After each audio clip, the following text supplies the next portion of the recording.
The 2020s have not been kind to Call of Duty's single-player campaigns. Black Ops Cold War was squeezed thin by the COVID pandemic. Vanguard was a rote, forgettable trip back to the war that started it all. Modern Warfare 2 was a hollow cover of the series' greatest hits, while its 2023 sequel is largely considered the worst COD campaign ever made. Though chaotic development cycles inflicted by publisher Activision certainly haven't helped, the past few years have highlighted that Call of Duty's tried and tested approach is wearing thin. In 2007, the sniper battles of All Gillied Up and All-In pushes of Warpig were pure adrenaline. Today, their modern equivalents feel increasingly like warmed-up leftovers. Thank goodness then for this year's Black Ops 6 and its reinvigorating campaign.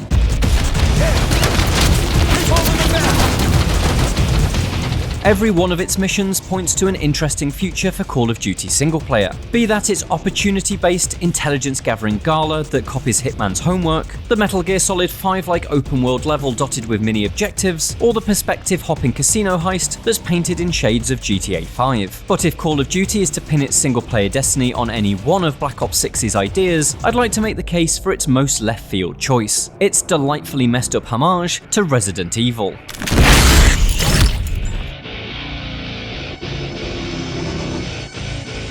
Fantastic to see you again, Case 1. By far the coolest level in Black Ops 6's campaign is the 6th mission, Emergence. In the depths of a secret underground facility, you're subjected to a gas attack that causes you to hallucinate the undead. It's a convenient way to crowbar elements of Call of Duty's ever-popular zombies mode into the campaign, and for a moment I was reminded of Black Ops 3's dreadful attempt at the same idea. But, thankfully, rather than devolve into an ugly playable teaser for another game mode, the level transforms into the campaign's most creative and memorable mission. Emergence's broad structure is pilfered from Resident Evil. Your main objective lies behind a door, locked by 4 different keycards, each of which is hidden in a different section of the facility. Echoing Resident Evil Village, each of those areas has its own theme and foe, and they all take Call of Duty's fundamentals and cut them with something exciting. The yellow key, for instance, is guarded by a charging, triple-headed beast that must be avoided through the constant use of a grappling hook.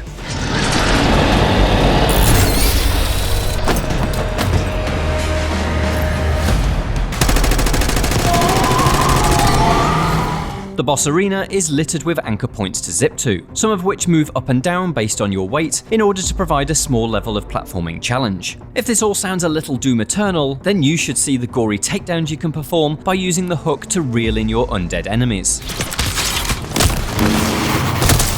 Grapple points are found across the entire facility, and so all of the mission's encounters allow you to rapidly relocate to new vantage points or perform lightning-fast flanking maneuvers. This is helpful when acquiring the red key, which involves a fight with a Wolfenstein-style super soldier and his angry minions. But it's when the grapple meets less traditional FPS encounters that things really begin to feel interesting. The blue key is guarded by what is basically the mimic from Arcane's Prey, an oily creature that transforms itself into flickering office furniture to kick off a prop hunt-styled game of hide and seek. The grapple lets you climb high for a better view of the area, and then rapidly descend when you spot your foe twitching like a chair or lamp wouldn't.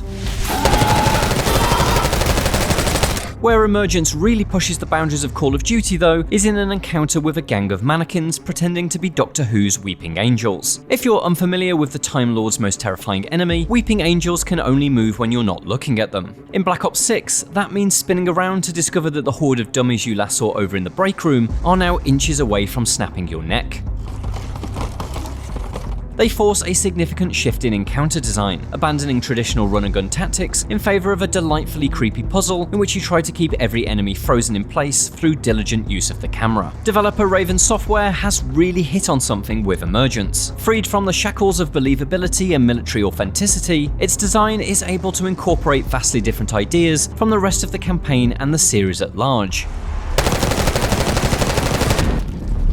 I'm reminded of Respawn Entertainment, the studio founded by veteran Call of Duty staff from Infinity Ward. That team was able to craft more creative missions thanks to the sci-fi setting of Titanfall, in which giant robot battles and time travel were plausible possibilities. The lesson of both Titanfall 2 and Emergence is not that Call of Duty should turn into a horror game, it's that the series can find a new creative spark if it's willing to go beyond modern warfare and explore more unusual territory. The risk of such a move is the loss of identity, but Call of Duty's identity is much less solid than it initially initially seems. While it's yet to have a God of War style shift, its tone and approach over 20 years of annual releases has proven at best malleable and at worst unstable. Back in 2007, Infinity Ward felt the need to explore beyond the restrictive barriers of World War II, and the shift to modern warfare allowed it to craft a campaign with helicopters, gunships, and guided missiles.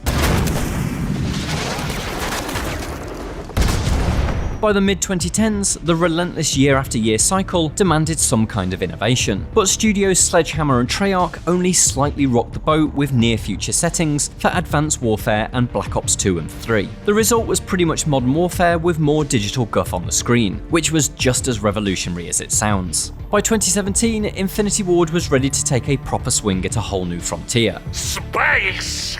Infinite Warfare, essentially Call of Duty does Halo via Killzone, proved to be the most fascinating, well-constructed campaign in the series since the celebrated Modern Warfare 2. Its cosmic dogfights and sci-fi weaponry may have been the obvious changes, but a well-conceived side quest system provided both variety and an extra layer of player agency. Sadly, Infinite Warfare was overwhelmingly rejected by the community. Fans disliked the far future setting from the moment they saw it. The announcement trailer became the second most disliked video in YouTube history at the time of its arrival. Add to its woes a poorly received multiplayer mode, which, let's face it, will always be the most important thing for Call of Duty, and what could have been the on-ramp to an era that was freer to innovate was cut immediately short. Unsurprisingly, Infinity Ward hastily returned to the front lines of Modern Warfare for its next project, and the series has been, quote-unquote, realistic ever since. Rewinding back to 2007's success story has been a tale of diminishing returns though. 2019's Modern Warfare is among the series' very best campaigns, but its two sequels form a devastating nosedive into disaster. Meanwhile, Sledgehammer's attempts to recapture the glory days of Call of Duty's 1940s infancy only further highlighted the setting's restrictions by bolting on a load of retrofied modern weapon attachments to M1 Garands and Tommy guns. Alright boys, this is it! You're on me! And so it's become clear that Call of Duty is in desperate need of something new. Thankfully, that something new can be found in not just the zombie-infested halls of Emergence, but across the Black Ops Cold War and Black Ops 6 campaigns, both developed by Raven Software. I don't know why you're here exactly, but you need to be very, very careful. For years, Raven was an invisible support studio, aiding more prominent developers to put together Call of Duty games, an unglamorous position for a company that, in the late 90s and early 2000s, was responsible for such thunderous FPS hits like Hexen, Soldier of Fortune, and Jedi Knight 2. Now promoted to the more befitting status of campaign lead on the Black Ops games, it has been able to feed more interesting ideas into Call of Duty. Inspired by the trippier aspects of the original Black Ops and its Fight Club style twist, Raven has ventured into weirder, wilder territory. Cold War's standout mission, Break On Through, reveals that you have been subjected to the CIA's MKUltra brainwashing project, and uses narrative-altering red doors that appear across the course of a mission in Vietnam to represent your mental battle during an interrogation. Black Ops 6 has its own version of this, the practically supernatural separation anxiety, and the results are similarly fascinating. The drug is weakening, Jane. I'll be back in charge before you know it.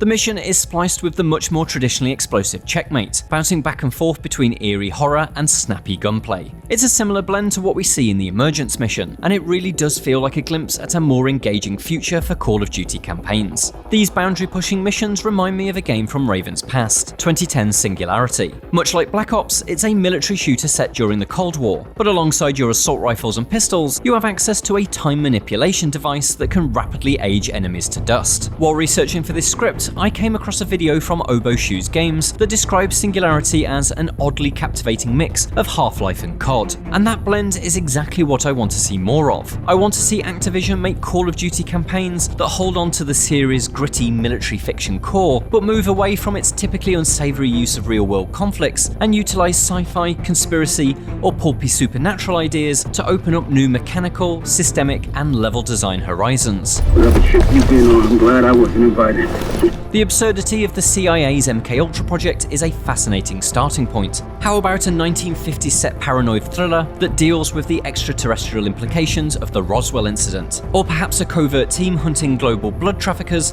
that turn out to be vampires? Or perhaps even a return to Infinite Warfare's harsh, galactic frontier? Whatever is next, it's clear that the age of modern warfare has run its course. It's time for Captain Price to hang up his gloves and let the weirdos take over. Bravo 6. Going dark.